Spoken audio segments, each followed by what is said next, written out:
PYQ based on a chapter, oscillation, that was asked in CET 2024. Three masses, 500 gram, 300 gram and 100 gram are suspended at the end of the spring as shown in the figure and are in the equilibrium. When the 500 gram mass is removed, the system oscillates with a period of 3 seconds. When the 300 gram mass is also removed, it will oscillate with a period of option A 1 second, B 1.5 second, C 2 second and D 2.5 second. बघा आता इथे तुम्हाला काय दिलंय तर पहिल्यांदा 500 ग्राम remove केलं इथं तर त्याचा मग पिरियड तुम्हाला 3 सेकंद दिलेला आहे. टोटल मास इज 400 ग्राम आणि formula T1 that is equal to 2 pi m1 bye k. आता m1 झालं 0.4, 400 ग्राम म्हणजे 0.4 किलोग्राम हे झालं इक्वेशन.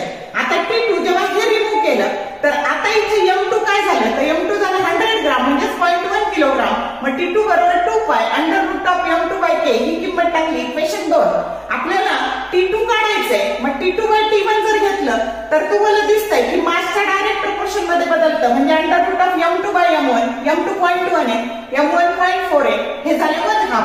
T1 3 सेकंड आहे मग T2 बरोबर 3/2 झालं 1.5 सेकंड की जो करेक्ट ऑप्शन काय आहे बी आहे. तर जर शॉर्ट व्हिडिओ आवडले लाईक करा, शेअर करा, कमेंट करा. For more useful tips and tricks keep watching wings of physics. Thank you very much.